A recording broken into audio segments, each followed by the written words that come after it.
Hello everyone, welcome back to class 24 study abroad. आज का session काफी इंपॉर्टेंट है, स्पेशली उन स्टूडेंट्स के लिए जो 2026 इनटेक प्लान कर रहे हैं।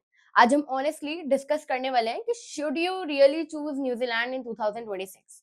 क्या ये सिर्फ एक ऑल्टरनेटिव ऑप्शन है या आपको जेन्युइनली न्यूजीलैंड को अपना फर्स्ट ऑप्शन कंसीडर करना चाहिए। अब रिसेंटली अगर मैं देखूं तो न्यूजीलैंड को 2026 के लिए काफी पॉपुलर डेस्टिनेशन माना गया है।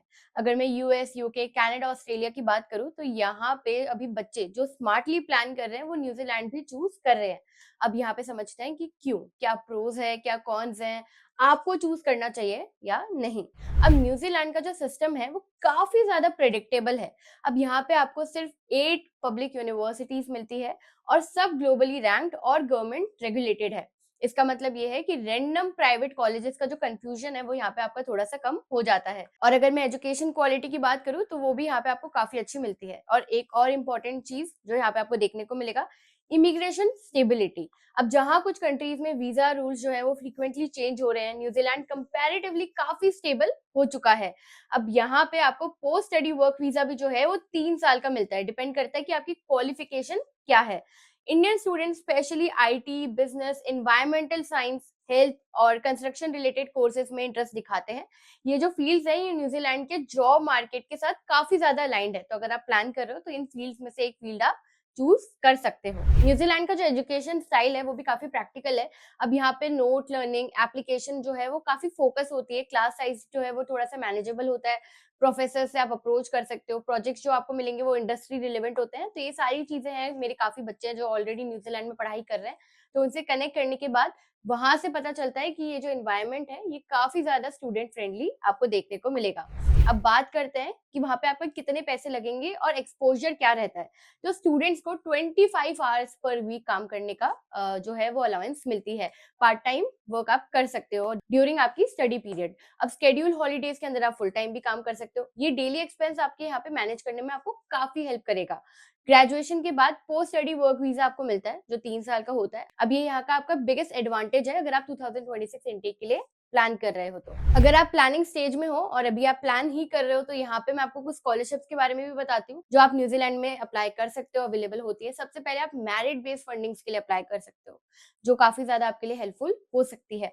पर यहाँ पे आपके लिए दो चीजें मैटर करती है, आपकी प्रोफाइल और आपके एकेडमिक्स। तो आपको अगर फ्री प्रोफाइल एवेल्युएशन चाहिए, आप जानना चाहते हो आप एलिजिबल हो या नहीं, तो आप हमारे काउंसलर्स के साथ कांटेक्ट कर सकते हो। कैसे करोगे? नीचे डिस्क्रिप्शन में जाओगे, फॉर्म लिंक है, उसे फिल करो या डायरेक्टली भी आप कॉल कर सकते हो। मैंने कुछ न्यूजीलैंड की स्कॉलरशिप्स के ऊपर पहले भी वीडियो बनाया है, तो आप चैनल पे जाकर उसे देख सकते हो और उसकी इन्फॉर्मेशन आप वहां से ले सकते हो। अब न्यूजीलैंड के बारे में एक और चीज है कि जो उसकी पॉपुलेशन है वो काफी स्मॉल है। अब यहाँ पे जो ऑकलैंड है वो थोड़ा सा आपका इकोनॉमिक हब आपको देखने को मिलेगा। थोड़ा सा उसका जो एनवायरनमेंट है, उसका जो लाइफस्टाइल है वो यहाँ पे आपको काफी बिजी देखने को मिल सकती है। अगर मैं अभी सेफ्टी की बात करूँ तो सेफ्टी आपको काफी अच्छी देखने को मिलेगी। ग्लोबल पीस रैंकिंग में से कॉन्स्टेंटली टॉप कंट्रीज में से एक काउंट होता है। तो यहाँ पे आपको जो एनवायरनमेंट है वो भी काफी वेलकमिंग देखने को मिलेगा। वर्क लाइफ बैलेंस की बात करूँ तो वो भी काफी अच्छा है। लोग आपको काफी अच्छे मिलेंगे। जनरली आप वहाँ का जो वर्क लाइफ है वो एंजॉय कर सकते हो। अब ये तो हमने सारी प्रोज की बात कर ली, लेकिन न्यूजीलैंड के कुछ कॉन्स भी हैं। जैसे कि इंडिया से उसका डिस्टेंस जो है वो ज्यादा है, तो यहाँ पे आपको फ्लाइट्स थोड़ी सी एक्सपेंसिव हो सकती है। ऑकलैंड में हाउसिंग कॉस्ट जो है वो आपको हाई रहेंगे। अगर आप रेंट पे ले रहे हो, आपको प्लानिंग करनी है, तो यहाँ पे आपको केयरफुली करना पड़ेगा और जाने से पहले आपको इस चीज को टाइम देना होगा।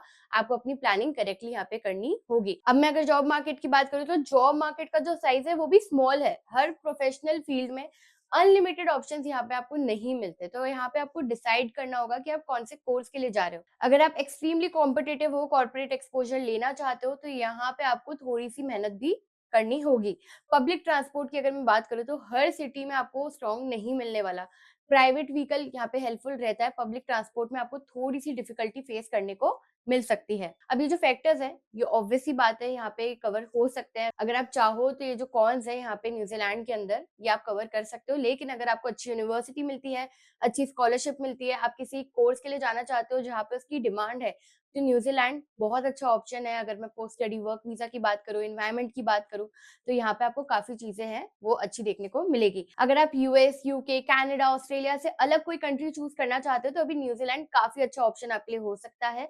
अगर आपको कोई भी हेल्प चाहिए प्रोफाइल इवैल्यूएशन के अंदर, एक one on one counselling session आपको समझ में नहीं आ रहा है कि आपकी रिक्वायरमेंट के अकॉर्डिंग कौन सी कंट्री आपके लिए बेस्ट रहेगी, तो आप हमसे कॉन्टैक्ट कर सकते हो। न्यूजीलैंड अंडररेटेड ऑप्शन है, लेकिन आपके लिए स्मार्ट चॉइस भी बन सकता है।